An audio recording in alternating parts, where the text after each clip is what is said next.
Hər birinizi yeni bir videodan salamlayıram. Əgər istər işlə bağlı, istər hər hansı əyləncə məqsədi ilə kompüterdən uzun müddət istifadə edirsinizsə, sizin gözlərinizə zərərlidir, bunu bilirsiniz.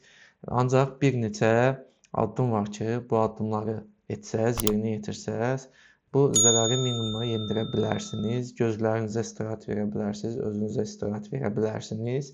Əgər davamlı istifadə edirsinizsə, ancaq istirahət etmək yadınıza düşmürsə, bunu sizə xatırladacaq, hətta məcbur edəcək sizi buna proqram var.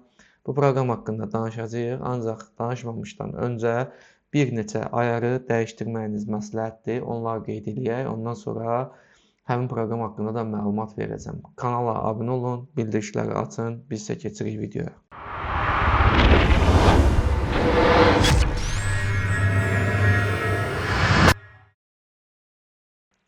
Belə bir kompüter üçün eynək ala bilərsiniz. O qədər də baha deyil. Mən bunu onlayn satış saytlarından birindən əldə etmişəm. Çox da keyfiyyətlidir. Mavi işığı filtrləyən bir eynəkdir. Alıb istifadə edə bilərsiniz. Yox, əgər eynəkdən istifadə etmək istəmirsinizsə, pul ödəmək də istəmirsinizsə, Windows 10 və 11-də bunu sizin üçün eləyəcək bir bölmə var. Sadəcə buradan bildiriş panelinə daxil olub gördüyünüz Night Light yaxud kompüterin hansı dildədirsə o formada gecə işığı adlanır bu. Bunu seçsəniz, ola bilər ki, videoda tam anlaşılmasın, ancaq ekranın biraz saraldığını görəcəksiniz və eyni zamanda da gözünüz biraz rahatlamış olacaq. Bunu istifadə edəndə hiss edəcəksiniz. Ona görə bu ayarı Windows 10 və 11-də mütləq aktiv eləyin. Windows 7-də təəssüf ki, Night Light deyə bir funksiya yoxdur. Ancaq ekran işığını tənzimləyən, görürsünüz aşağıda da var burada, ekran işığın minimal səviyyəyə endirin ki, gözünüzə çox ziyan etməsin. Bu birinci addım. İkinci, çalışın qaranlıq, yəni tünd temalardan istifadə edəsiniz. Bu telefonlara da aiddir. Telefonlarda adətən belə bir rejim olur. Saat vaxt qoyulur. Gecə vaxtı qaranlıq rejimə keçir. Gündüz çöldə gün işığında qaranlıq rejim o qədər də aydın görünmədiyi üçün gündüz vaxtı aydın şəffaf temadan istifadə olunur. Ancaq nəzərə alsaq ki, kompüterlər daha çox otaq şəraitində istifadə olunur. Ona görə də daimi olaraq qaranlıq temadan istifadə edə bilərsiniz. Windows'un qaranlıq temasına hal-hazırda Windows 10 üzərindən göstərirəm. Ekranda sağ düyməni seçib aşağıda gördüyünüz personalizasiya bölməsinə daxil oluruq. Buradan temalar və gördüyünüz burada color, yəni rəng, bu seçimə daxil olub. Burada rəngi seçin bölməsinə baxın, lightdır burada, yəni işıqlı. Bunu darkla əvəzləyirsiniz. Baxın, bir anda ekran qaraya döndü və bütün elementlər demək olar ki, qaranlıq temaya keçirildi. Buradan hər hansı bir yerə daxil olsaz, baxın, starta qədər qaranlıq temaya keçdi. Buradan kompüterə daxil olanda arxa fon tünd qara. Və bu isə gözünüzü o qədər yormayacaq, ağrıtmayacaq və rahat olmağını təmin eləyəcək. Ümumiyyətcə, hər hansı bir proqram yüklədikdə artıq Windows'da da, telefonlarda da iki rejim mütləq var. İşıqlı və qaranlıq tema. Bu bir standarta çevrilib artıq. Hər hansı proqram yüklədikdə də əgər seçimi varsa, mütləq qaranlıq temadan istifadə eləyin.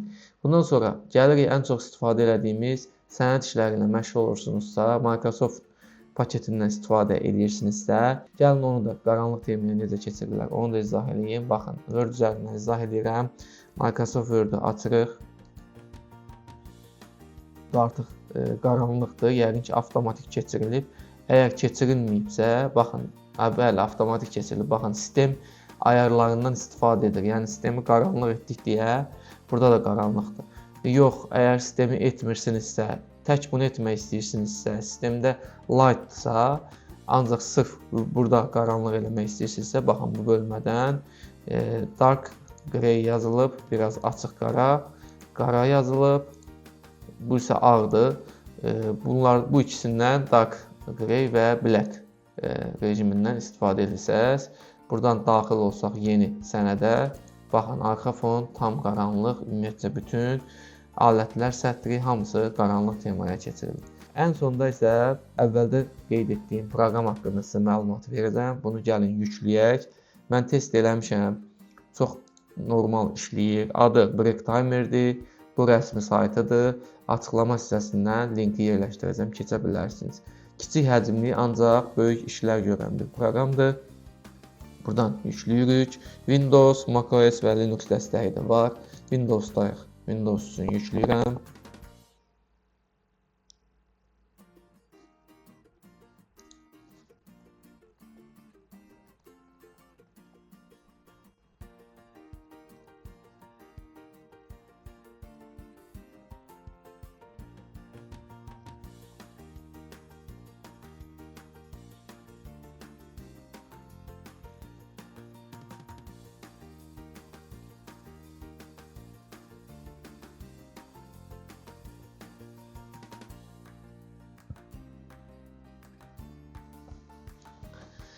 İşarəsi də çox maraqlıdır. Açırıq. Avtomatik bu da qaranlıq rejimdə açıldı. Deməli, burada fasilənin biz ayarlayırıq. Birinci gördüyünüz bu ümumi bölməsindən. Burada istədiyiniz aralığı seçirsiniz. Misal üçün 1 saatdan biri olsun, saat yarımdan biri olsun. Onu seçirsiniz. Bunu özünüz təyin edirsiniz. Dəyişə bilirsiniz öz iş rejiminizə uyğun olaraq. Mən 2 ona görə qoymuşdum ki, bayaq test edeyim. Gəlin, axırda bunu 1 eləyərik, vaxt getmədən sizə göstərmək üçün. Fasilənin müddəti isə standart 2 dəqiqə göstərilir. Yenə də artıra bilərsiniz. Burada aşağıda adı, fasilə.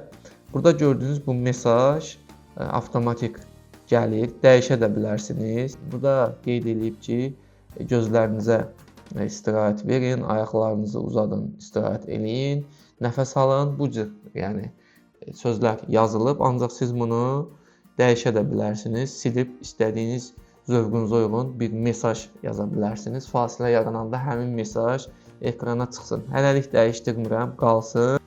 Digər yuxarıda iş saatları var. İş saatlarınıza uyğun olaraq bir cədvəl yarada bilərsiniz burada. Nəzarət eləyə bilərsiniz buna. Və burada 3-cü bölmədə özəlləşdirmə var. Bu, açılan pəncərənin arxa fonu rəngidir. Bu isə mətn rəngidir. Dəyişib yerində öz zövqünüzə uyğun seçə bilərsiniz. Bu, hər fasilə başlayanda və bitəndə bir mesaj səsidir, bildiriş səsidir. Bu isə arxa fonu biraz bulanıqlaşdırmadır. Heç bir proqramdan istifadə edə bilmirsiniz. Fonun üzərində sadəcə mesaj gəlir. Bu da onun faizidir. 100% eləyə bilərsiniz. Və yaxud 75-80% elədim, saxladım. Və burada qalsın. Sistem başlayanda sistemlə birlikdə bu açılsın. Deməli, burada 2 dəqiqə seçmişdik. Gəlin 1 dəqiqə eləyək bunu. Test üçün 1 dəqiqə elədim. 1 dəqiqə işdən sonra, misal üçün deyək, 2 dəqiqəlik fasilə versin bizə. Və bunu yaddaşda saxlayıram. Ayarlar saxlandı. Gəlin indi gözləyək. Belə bir bildiriş gəlir. Bu bildiriş nədir? Əgər yarımçıq qalan işiniz varsa, hər hansısa bir sənəd işləyirsiniz, hər hansısa bir işlə məşğulsuz, ancaq bitirməmisiniz, yaddaşa verməmisiniz həmin işinizi. Onun üçün belə bir bildiriş gəlir ki, hazır olduqda fasiləyə başlayın.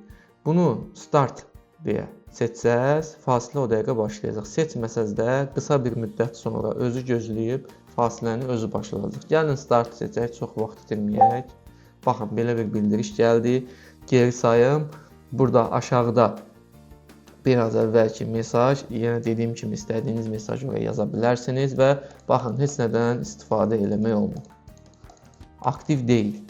Sadəcə məcbur gözləyirsiniz bunun bitməyini. Buradan təcilidirsə bağlaya da bilərsiniz.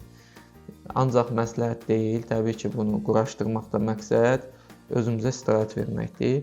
Və bu mesaj bizə bir xatırladıcıdır, xatırlatmadır. Biz özümüz də dərk eləməliyik ki, artıq uzun müddət istifadə edirik. Ən azı gözlərimizi yummalıyıq, əllərimizi dayandırmalıyıq. Ən yaxşısı da qalxıb biraz hərəkət eləsək, daha yaxşı olar. Fasilə etməliyik. Budur, geri sayım bitdi. Artıq kompüter aktivləşdi. İşimizə davam edə bilərik. Biraz əvvəl gördüyümüz vaxtından əvvəl bitirmə. Buna icazə burada açıqdır. Bunu bağlayıram. İcazəni də bağlayıram. Ümumiyyətcə heç bir halda dayandıra bilməyək. Bu dəfə başlatmıram. İşimə davam edirəm. Deyək ki, görək özü başlayacaqmı? Yer sayım başladı. Artıq gördük ki, biz fasilə vermirik. Özü verəcək. Amma yenə də bir dəqiqə geri sayım bizə göstərir ki, işinizi yekunlaşdırın. Fasilə başlayacaq. Buradakı biraz əvvəlki ləğv et düyməsi yoxa çıxdı. Heç bir halda bunu dayandırmaq mümkün deyil. Ən yaxşısı budur. 2 dəqiqə məcburi gözləyəcəyik. Onu da düşünüblər ki, həmin 2 dəqiqə ərzində vacib lazım ola bilər kompüter, ona görə onu qoyublar. Yox, əgər hər gələndə ləğv eləyəcəksinizsə ki, bunu da bitirim sonra, elə ən yaxşısı onu ləğv eləməkdir ki, heç bir müdaxilə eləyə bilməsiniz. 2 dəqiqə istirahət eləyəsiniz. Bu günlük bu qədər. İnanıram ki, video sizin üçün faydalı oldu. Əgər videonu bəyəndinizsə, kanalımıza mütləq abunə olun. Bildirişləri də açın ki, videolarımız yükləndikcə sizə bildiriş gəlsin və qaçırmadan bütün videolarımızdan faydalana biləsiniz.